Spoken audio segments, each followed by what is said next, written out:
I never believed in aliens. All those stories, the blurry photos, those supposed sightings in the middle of nowhere, all hogwash as far as I was concerned.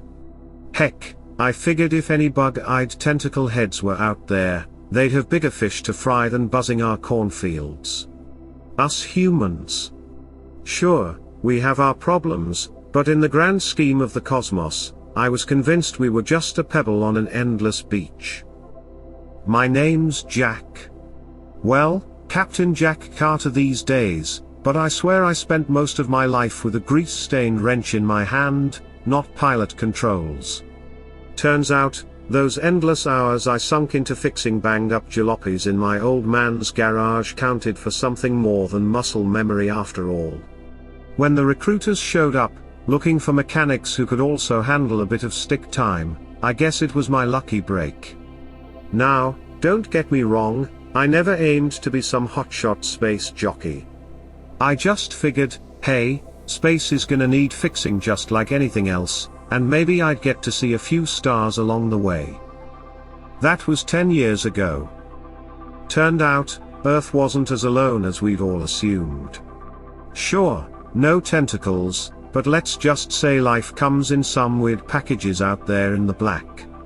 Some of them were friendly, some kept to themselves, but most made me wish we'd stayed undiscovered.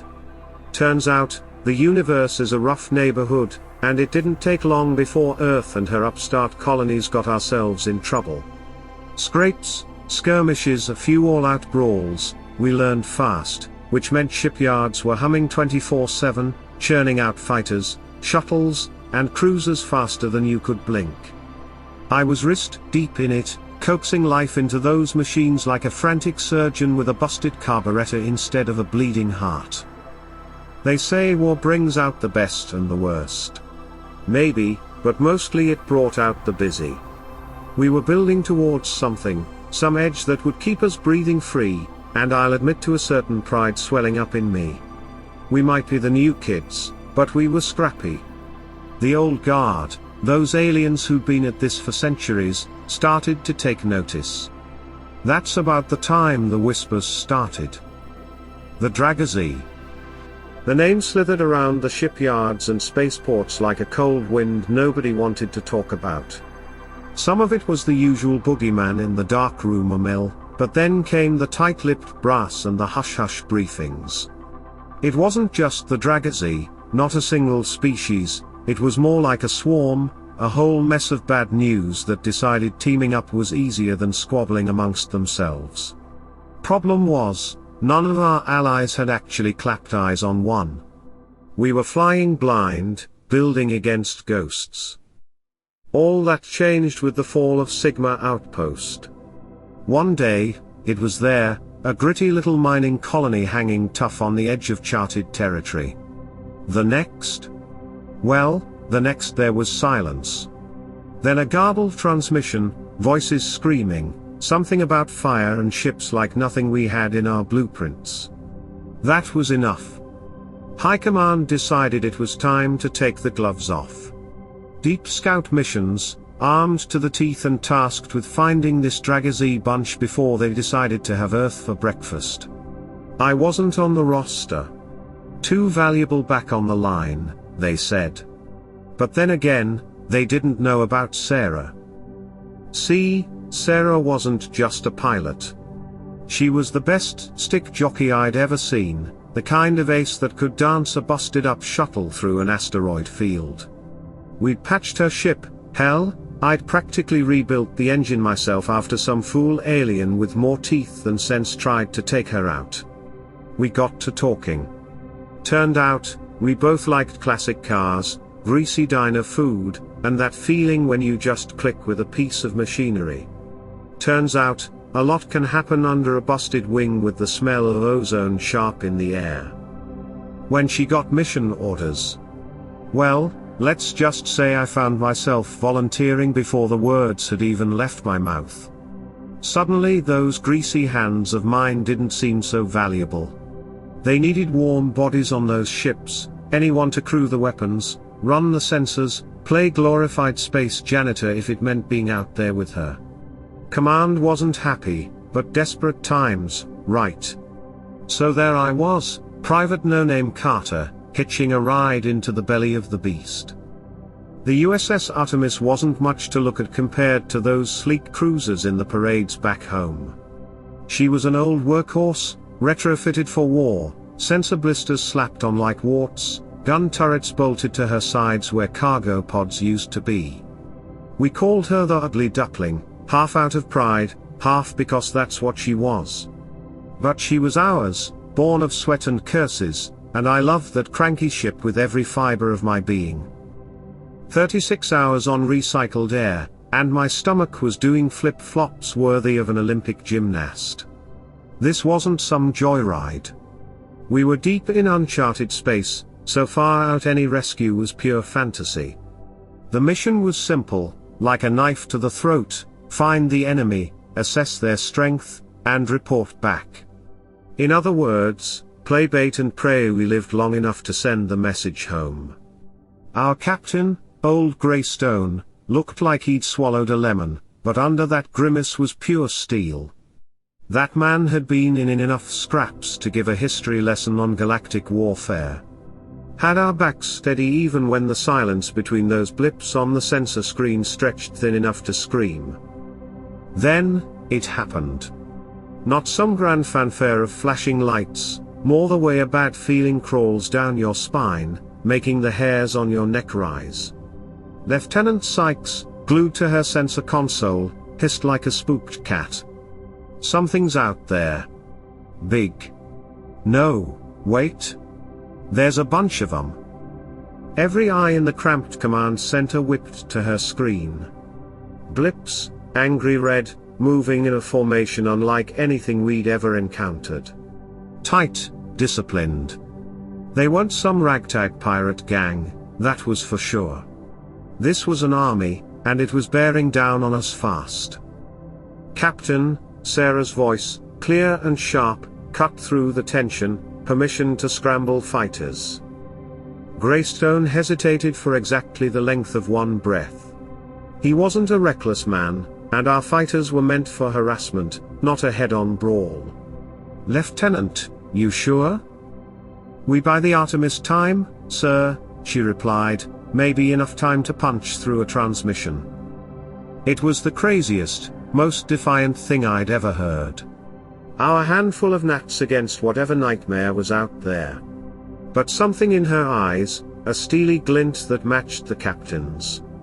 Hell, it was infectious. Greystone nodded. Make it happen, Lieutenant. Godspeed. The order went out, and it was like kicking a hornet's nest. Mechanics swarmed over the birds nestling in our launch bays, voices crackled over the comms, and in what felt like seconds, Sarah and our little fighter squadron were spitting out into the black, engines blazing. Comms, get me high command, Greystone barked, his eyes never leaving the sensor display. And Carter, he looked at me, some grudging respect I'd never seen before flickering in his eyes, you better have every weapon system on this bucket primed for a fight. Now, I'm no soldier. But you don't need medals to understand what needs doing sometimes.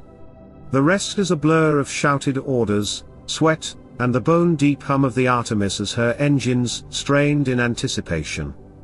Every light flashed, every console blinked demands fast enough to make your eyes cross, and through it all the image burned into my retinas, that sensor screen, those relentless red blips closing in.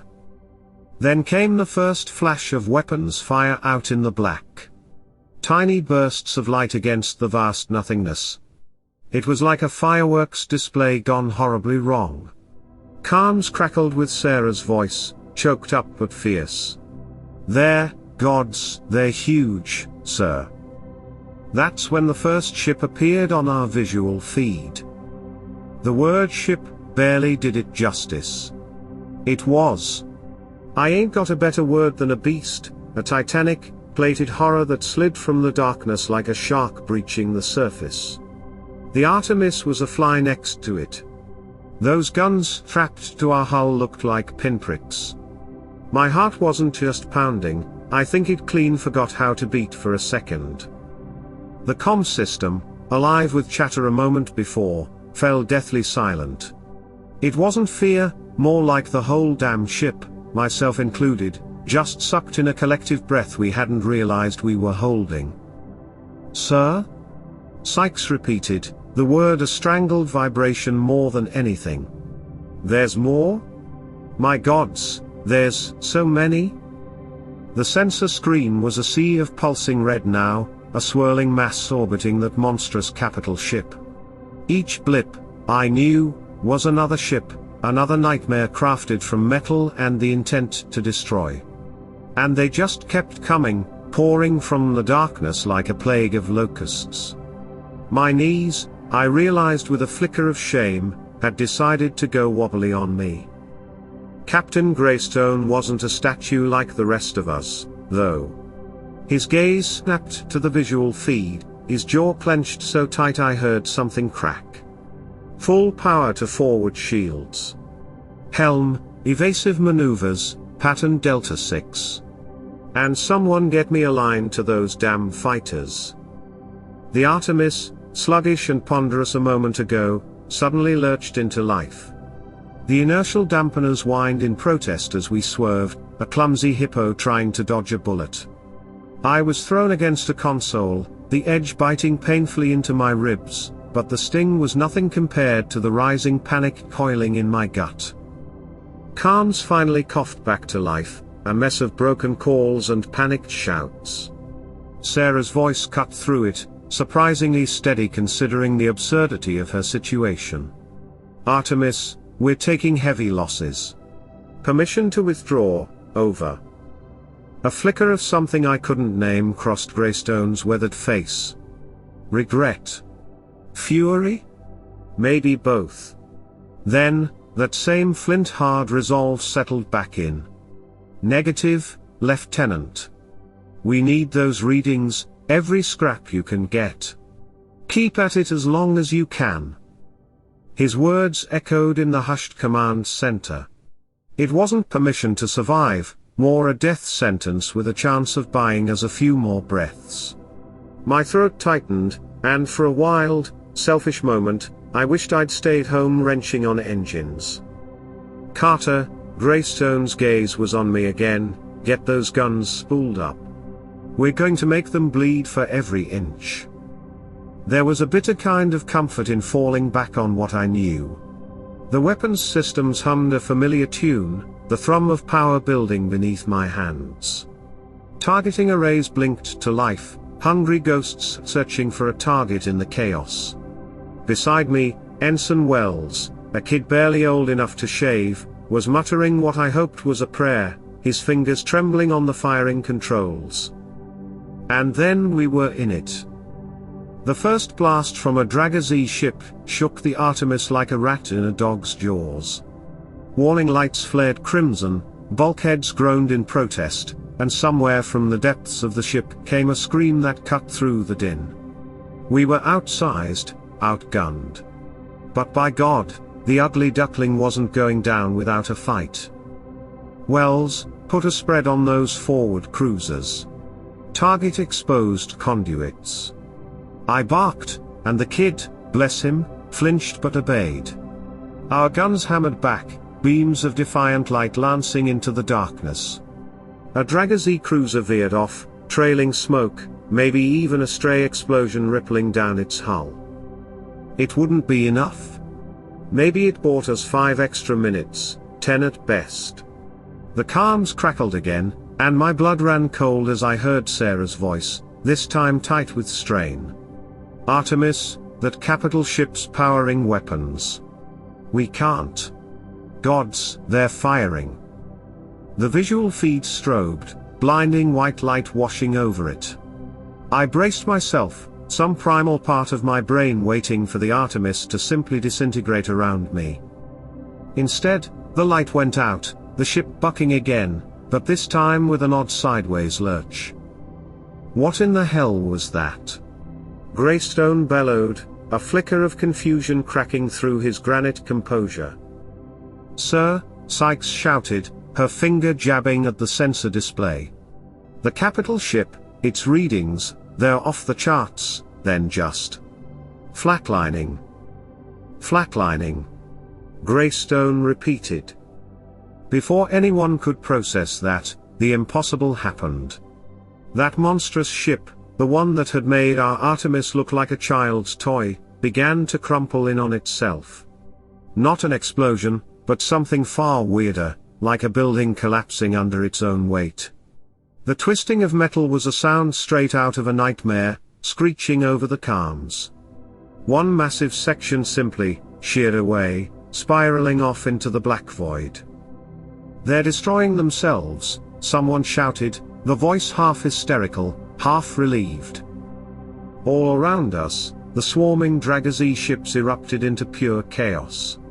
Some clashed against each other, others veered off in random directions, and a few seemed caught in the same warping distortion that had consumed their flagship. Sarah's voice, ragged but laced with something akin to a sob, echoed from the comm speakers. The fighters did it. They hit something vital. For a long, disorienting moment, the comm system was filled only with static and ragged breaths, ours and those of our surviving fighters. No one dared speak, as if the slightest sound might shatter this unbelievable, was it victory? Captain Greystone moved then, slowly, deliberately, as if every step took monumental effort. He sank into his command chair, and I saw a weariness I'd never thought possible descend upon him. "Signal High Command," he said, his voice quieter than I'd ever heard it. "Tell them what happened here. Tell them we might just have a chance." His eyes met mine across the cramped command center. "Carter, get us home. That return journey is a blur." The wounded Artemis limped back, battered and scarred, a testament to both the savagery of the Dragazi and the stubborn refusal of our ship to die. Sarah and what was left of her squadron were hailed as heroes, crazy heroes, but heroes nonetheless. The mood throughout the fleet wasn't exactly jubilation, too many faces were missing, too many bunks were empty. But mixed with the grief was something new. Hope, razor thin, liable to snap under pressure, but hope all the same. Me. I found a hot shower, a ration bar that tasted like victory even if it was the usual nutrient paste, and collapsed into the nearest bunk. Sleep didn't come easily, the images burned into my brain an unwelcome movie reel. But as I drifted off, it wasn't the monstrous Dragazi ships that haunted me, nor the echoing screams of dying crewmen. It was Sarah, grinning at me from the battered cockpit of her fighter, grease smudged on her face, eyes lit with a fierce, defiant joy that sent a shiver down my spine. We weren't out of the woods, not by a long shot. The galaxy was a hell of a lot scarier than I'd ever thought. Those aliens, the things we'd face before this war was over. But I made myself a silent promise, right there in that too small bunk that reeked of sweat and ozone. When the call came, and it would come, I wasn't just going to fix the ship and send her back out. Next time, I was going with her? The weeks after Sigma Outpost turned into a whirlwind of frantic activity. Every scrap of data wrestled from the jaws of that near disaster was dissected, analyzed, and argued over until the briefing rooms hummed with more nervous energy than a startled beehive. Our plucky little victory over the Dragazi capital ship had done more than buy us some time. It had cracked open a Pandora's box of questions nobody seemed to have good answers for. The scientists got their hands on the few bits of wreckage we'd been able to scavenge. What they found made even the hotshot fighter pilots look pale. This wasn't just some clash of rival empires. The Dragazi, at least their ships, were part machine, part, well, something alive was the best they could figure. Like whoever built those monsters had woven living tissue into the hull itself, making the whole damn thing a grotesque hybrid. That explained the weird way their ships seemed to self-destruct, but it also raised one hell of a disturbing question: why? That's where folks like me came back in. See, Those half-living Dragazi ships weren't just good at dying spectacularly. When alive and kicking, they messed with reality itself. Gravity blips, sensor ghosts, some theorized they were even warping space around them to make them harder to target. Whatever it was enough to scramble our tech and play tricks on our eyes. One minute you'd have a solid lock on a fighter, the next poof, gone like smoke, only to reappear behind you spitting plasma fire. High Command, in all their wisdom, realized the only way to fight ghosts was to become one ourselves. That's how I found myself sitting in a cramped, windowless lab, surrounded by more blinking lights and nervous-looking scientists than I ever thought I'd see in my life. Before me sat Sarah's fighter, or what was left of it.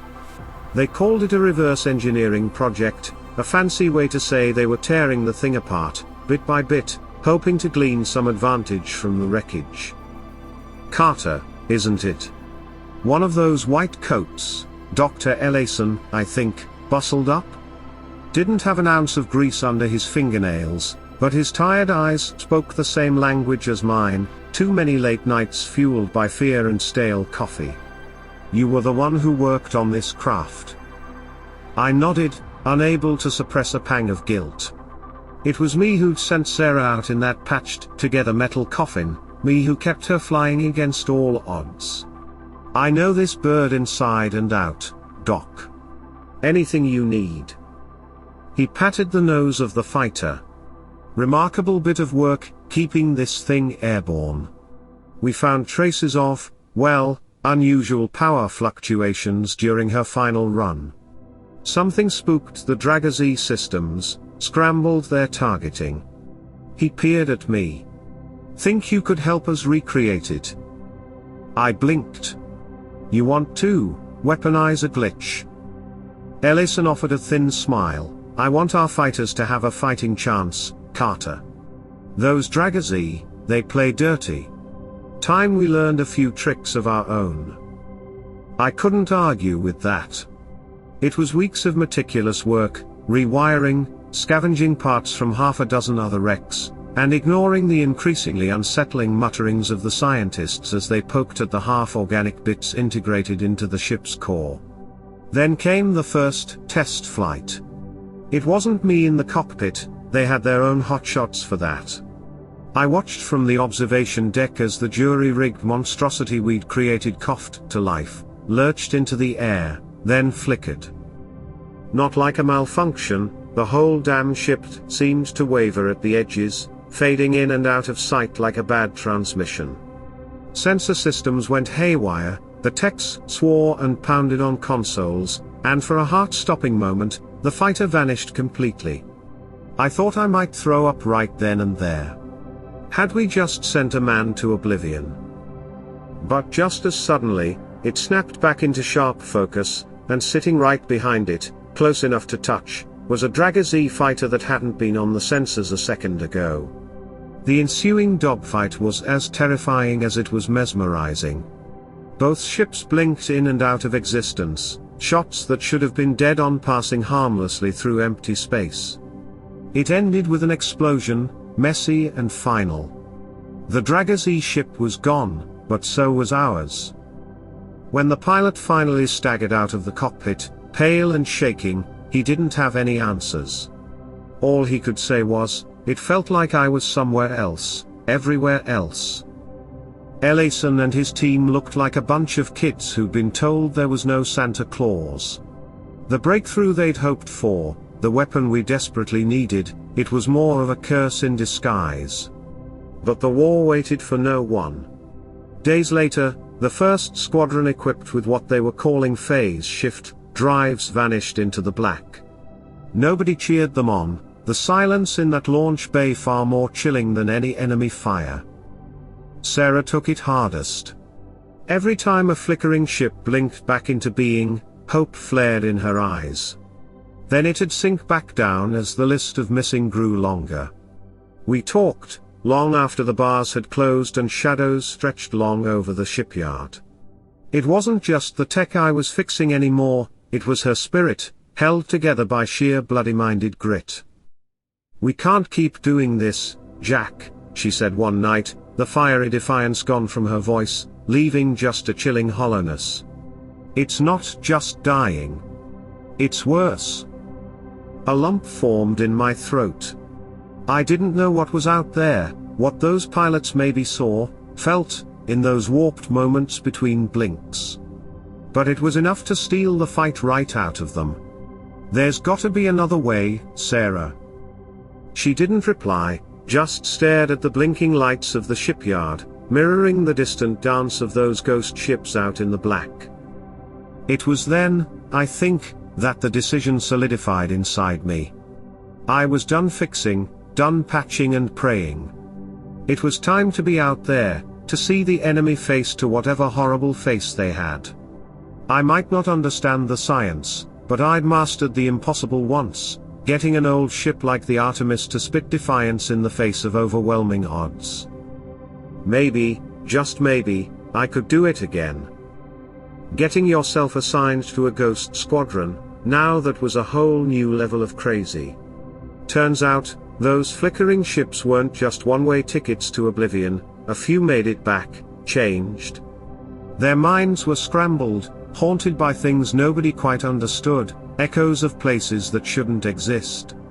High Command hushed it up, couldn't afford panic on top of a war they were already losing. So they locked those poor souls up, poked and prodded, and labeled them unfit for duty. I put in the request anyway. Word must have spread about the grease monkey with a thing for busted fighters and impossible odds. Maybe even Sarah had a hand in it. Greystone, that grizzled old bastard, gave me one of those looks reserved for recruits and defective machinery. But somewhere in that stare, I saw a glimmer of respect, or maybe it was desperate hope. Either way, I got my orders. It felt wrong, climbing back into a cockpit. That familiar mix of oil, metal, and adrenaline wasn't comforting, it was a noose slowly tightening. My hands shook on the controls during the first few training runs, half expecting to suddenly vanish, to join the ranks of those haunted souls whispering about colors no human eyes should see and laughter ringing in the void. But I didn't disappear. I didn't even phase shift, not on those controlled runs. Turned out, the glitch, the curse, whatever it was, didn't play nice under laboratory conditions. You needed the adrenaline jolt of real combat, the proximity of a Dragazi ship, and then? Well, things went sideways. They strapped me into a monitoring rig that could have decorated Frankenstein's lab. Scientists swarmed around, buzzing with a morbid fascination. My first live fire mission, and I felt more like a lab rat than a pilot. But sitting there, listening to the comm chatter, seeing those red blips swarming like angry wasps on the sensor screen, something shifted. The fear curdled into a cold, determined anger. These monsters had taken too much, twisted too many of my own. It was payback time. The first phase shift hit like a hammer to the gut. The universe warped, twisted, smearing like a child's bad painting. Sights, sounds, smells, everything overloaded, a cacophony that threatened to drive me mad right then and there. Then came the silence. Not true silence, more like the space between heartbeats, the world holding its breath. When my vision cleared, I wasn't in space anymore. Well, not the kind of space we knew. The stars were wrong, too bright, too close, pulsing with a rhythm that made my skin crawl. And the ship, the Dragazi fighter that had been my target, it wasn't made of metal and circuitry alone. It throbbed, a grotesque fusion of the mechanical and the sickeningly organic, like something out of my worst nightmares. I'd been right about one thing: they played by different rules out here, these Dragazi. Their weapons fire was slow, ponderous, but warped the space around it, made dodging impossible. I died, a dozen times over, vaporized in bursts of twisted light. But each time, just before the end, I'd blink back. Shaken, bruised, drenched in cold sweat, but alive and back on the monitoring rig, the scientists scrambling around me like panicked ants. We're losing him. Stabilize the fluctuations. He's coming back, readings are off the charts. Then, Sarah's voice, breaking through the medical jargon. Jack, damn it, talk to me. What do you see? I wanted to scream, to rage, to puke, but her voice, that steady lifeline, cut through the haze. They're not just ships, I gasped, the words wrenched from my raw throat. They're alive. Carnes crackled with confusion, then Greystone's voice, harsh but laced with grim understanding. Explain, Carter. It all came tumbling out in a rush, the wrongness of the stars, the monstrous throb of the Dragazi ship, the way the whole damn universe seemed to bleed around them. When I finished, the line was dead silent. Then, so softly I almost missed it, Sarah whispered, like the wreckage, it was never meant for our kind of space. She was right. It clicked, a chilling kind of revelation. Those first warped ships, the way they'd imploded, that wasn't some fancy new weapon we'd stumbled upon. They were glitching out, their half-living systems rebelling against being wrenched into the wrong reality. Suddenly, the pieces fell into place. The Dragazi weren't just conquerors, they were refugees, desperate and dying, their own home realm collapsing maybe. They were lashing out blindly, clawing their way into our universe because their own was gone. It didn't excuse their brutality, but it shifted the ground beneath our feet. This wasn't a war we could win by blowing up ships. The mission was a bust. They pulled me back, my body a screaming mess, my mind reeling from the overload. The scientists poked and prodded, desperation replacing curiosity in their eyes. They'd gotten what they wanted, proof the phase shift wasn't a fluke, that I could survive those horrifying in-between spaces, and come back with information. I never flew again, not in a ghost ship. But they couldn't ground me, not when the war raged on, the Dragazi pushing closer to Earth with every battle. I pored over their data, Sarah beside me, the two of us forming an unlikely alliance born of broken ships and haunted souls. If the Dragazi were bleeding between worlds, maybe there was a way to beat them, not with firepower, but by understanding their impossible biology. Greystone gave us a scrap team, a dusty lab, and the skeptical looks of men who were clutching at straws. Weeks turned into months, the reports of losses piling up alongside our increasingly outlandish theories. High Command breathed down our necks, but what choice did they have? Every standard tactic had failed. These weren't aliens we could outshoot or outsmart, we had to unravel the horrifying tapestry they wove into the very fabric of reality. And maybe, just maybe, there in the echoes of those dying breaths from their collapsing world, amidst the monstrous fusion of the living and the mechanical, we'd find the key, not just to survival, but to something far greater. Maybe the Dragazi, in their desperation, would inadvertently show us the way out of our own little corner of the cosmos, out into the terrifying, exhilarating unknown. The breakthrough came, as these things do, in the dead of night, born from caffeine-fueled desperation and a stubborn refusal to accept defeat. We'd isolated it, a signal. Buried deep in the readings I'd brought back from the in-between, amidst the cacophony of warping space and alien biomechanics, was a pulse. Faint, erratic, but undeniably there. It wasn't a language in any way we understood, and it shifted in a way that made the math wizards weep, but it was deliberate. They're calling for help, Sarah had breathed, the words barely a whisper. Now, don't get me wrong. I wasn't suddenly sporting a bleeding heart for the Dragazi. We were backed into a corner, and I had too many dead friends, too many twisted hulks littering the battlefield to ever forget their brutality. But, desperation can be a universal language.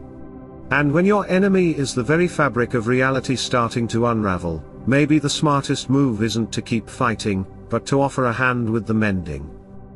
High Command, faced with our wild-eyed theories and the grim projections of their war strategists, made a gamble. After all, what's a little more crazy when the alternative is extinction? They outfitted a shuttle, unarmed, its engines deliberately tuned to match the frequency fluctuations the Dragazi fought against. The pilot. Yours truly. The backup. Sarah, in case my half-baked plan blew up in our faces and we got stranded between dimensions. The launch was the tensest moment of my life. No heroic fanfare, no cheering crowds.